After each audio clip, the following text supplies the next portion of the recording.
Guys, so we are back with another video और इसमें हम डिस्कस करेंगे हमारी एक background reading the language of African literature. Basically chapter 1 है from a book decolonising the mind. आपके सिलेबस में सिर्फ चैप्टर 1 के भी सेक्शन 4 से सेक्शन 6 तक ही इंक्लूडेड है, तो हम वही पढ़ेंगे इन शॉर्ट इजी पॉइंट्स।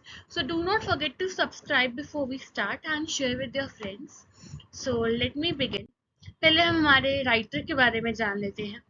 तो अफ्रीका के सबसे जाने माने राइटर हैं गुगी वा थियांग। ये जाने जाते हैं अपनी नॉवेल्स, प्लेज और एसेज के लिए।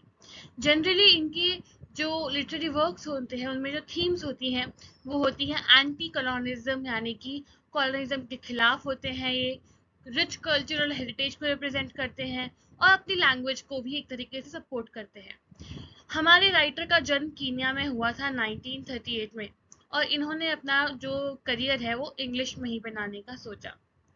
ये जो इनका डिसीजन था ये जुड़ा हुआ है इनकी खुद की लैंग्वेज से।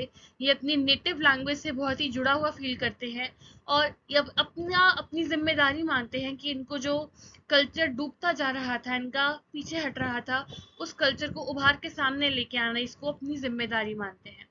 तो स्टार्ट करते हैं हम अपनी इस चैप्टर 1 जो हमारा है the language of African literature, इसको समझते हैं। गुगी वा थियांग ये जो है हमारे राइटर, ये सारे अफ्रीकन राइटर्स को एक तरीके से एड्रेस कर रहे हैं यहाँ पे। ये सारे अफ्रीकन राइटर्स को कहते हैं कि भाइयों, मैं चाहता हूँ कि हम अपनी लिटरेचर को रिवाइव करें, हम अपनी लैंग्वेज से जुड़े रहें, क्योंकि यही हमारी कम्युनिकेशन का भी जरिया है और यही हमारा करियर भी है। हमें अपने कल्चर से पीछे नहीं हटना, हमें अपने कल्चर से जुड़े रहना है।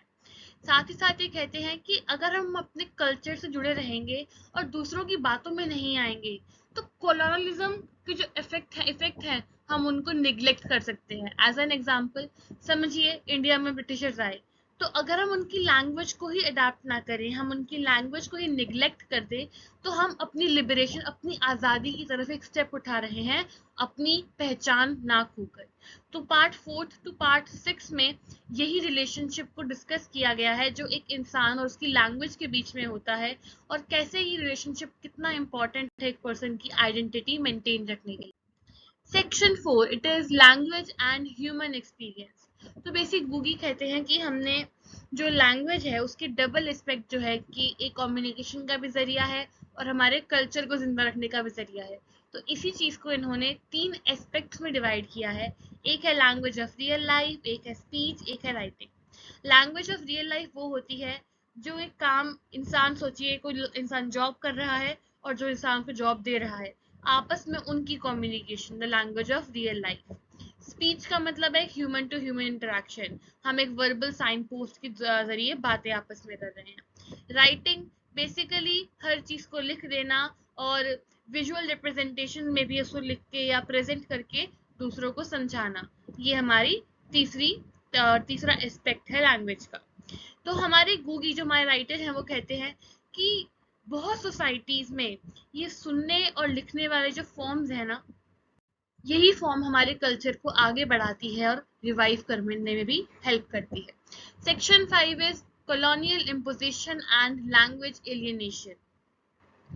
इस सेक्शन में हमें बताया जाता है कि कैसे लैंग्वेज इन रियल लाइफ में जब हम कॉलोनाइज्ड होते हैं, जब हमें कोई बाहर से कोई इम्पोजर आया हुआ है, सॉरी कोई बाहर से कॉलोनाइजर आया हुआ है और वो हम पे अपनी भाषा को थोप रहे हैं और हम भी किसी न किसी जरिए से उस भाषा को अडाप्ट कर लेते हैं, तो इससे क्या होता है, हमारी जो आने वाली जनरेशन होगी उनको पता भी नहीं होगा कि हमारी नेटिव लैंग्वेज क्या थी, हमारी ओरिजिनल लैंग्वेज क्या थी, मतलब ओरिजिनल कल्चर क्या था। एक तरीके से वो जो चिल्ड्रन होंगे, नेक्स्ट जनरेशन होंगी, वो एलियनेटेड फील करेंगे। साथ ही साथ गूगी ये भी बताते हैं कि Dubois concept of double consciousness क्या कहता है। बेसिकली ये कॉन्सेप्ट कहता है कि अगर हम अपनी भाषा को कॉलोनाइजर की लैंग्वेज में उससे चेंज कर देंगे, यानी कि अपनी भाषा की जगह कॉलोनाइजर की भाषा का इस्तेमाल करना शुरू कर देंगे, तो हमारे अंदर एक तरीके से बोलते हैं ना, नेचुरली ये चीज आ जाएगी कि हम अपनी भाषा के साथ साथ उनकी भाषा को भी अपना मानने लग जाएंगे। जैसे कि अगर मैं डेली लाइफ में मैं कॉलोनाइजर की भाषा को भी यूज करने लग जाऊंगी, अपने टेक्स्ट में भी उनकी भाषा का इस्तेमाल करने लग जाऊंगी, तो इससे क्या होगा, इससे जो कॉलोनियल लैंग्वेजेस होंगी वो हमारी लिटरेचर में आ जाएंगी और उसको करप्ट कर देंगी। Next is section 6, it is the fall out and the intellectual despair.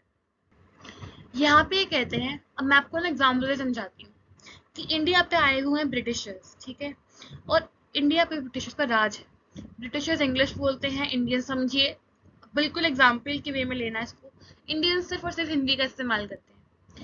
अब मेरी जो ऑडियंस है, जो मेरे रीडर्स हैं, मैं कोई भी बुक लिखूंगी ना, तो एज अ राइटर मेरे रीडर्स एक्सपेक्ट करेंगे कि मैं हिंदी में लिखूं।